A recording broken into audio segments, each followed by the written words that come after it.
Today for Devotions with Daniela, we are reading from the second book of Daniela, The Culting of America.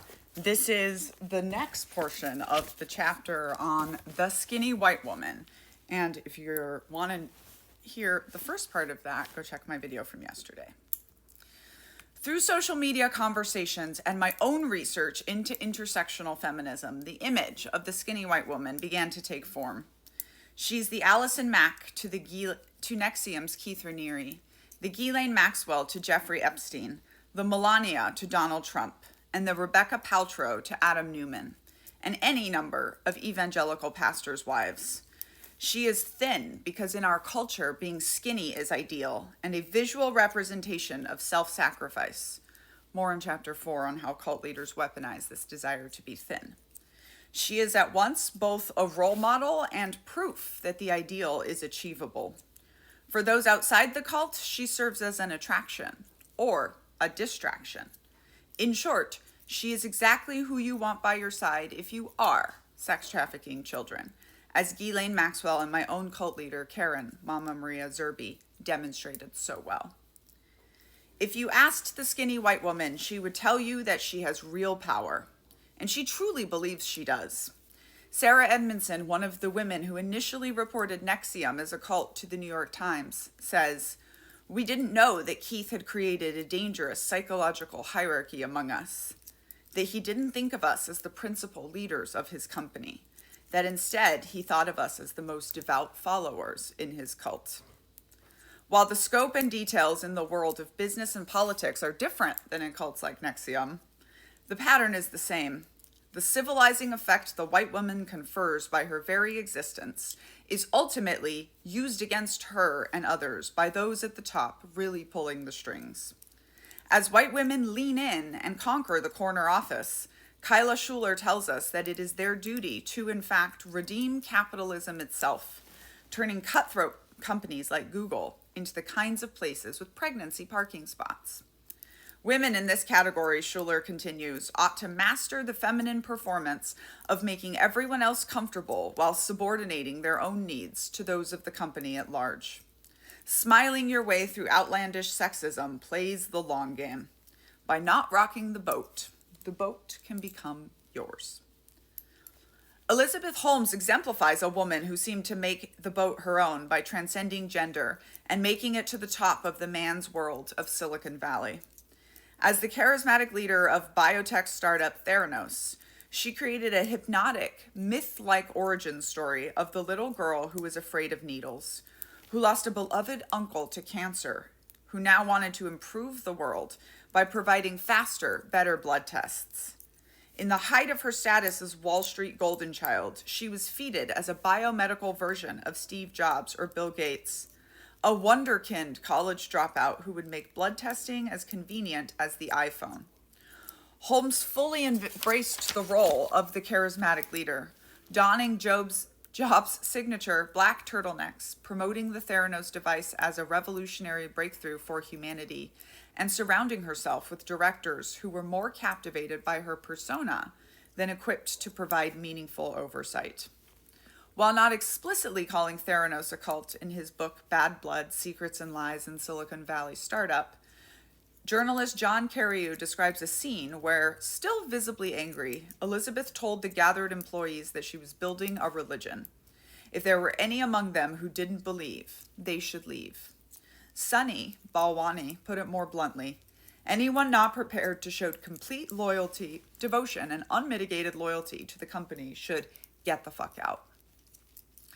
But if we look a little closer, we see that Holmes had a double role. Not only was she the charismatic leader of Theranos, she was also, in many ways, acting as her own skinny white woman. Investors would admit in hindsight that they overlooked potential red flags because of her looks and connections to famous and white ancestors. She aligned herself with very powerful older men who seemed to succumb to a certain charm, and those powerful men could influence people in the government. Phyllis Gardner, Holmes' former Stanford professor, said in The Inventor, an HBO documentary. Essentially, many people trusted and were duped by her because she was a woman. Holmes' own image and cultivation of the ideal of thin white woman was sharp enough to beat the boys at their own game, and functioned as the skinny white woman often does, drawing everyone's attention away from the many red flags.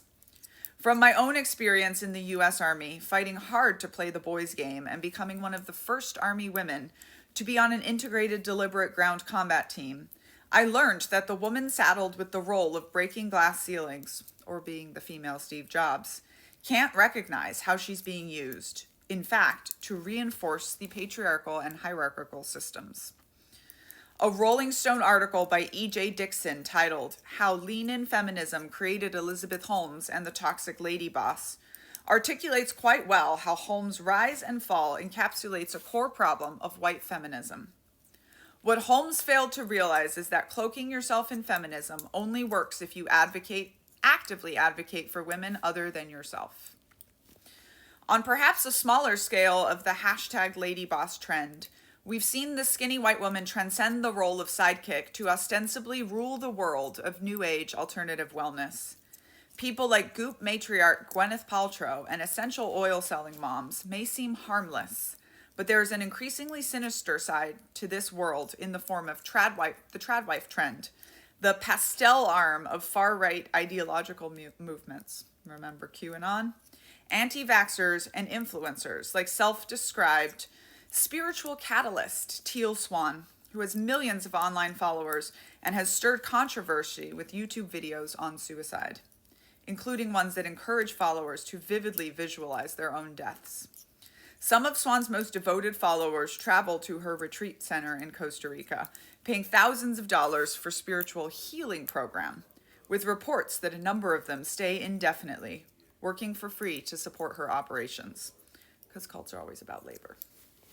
Primarily online, conspiracy-minded wellness influencers find ways to monetize the suffering of trauma, illness, and parenting children with special needs. Vaccines cause autism, you know.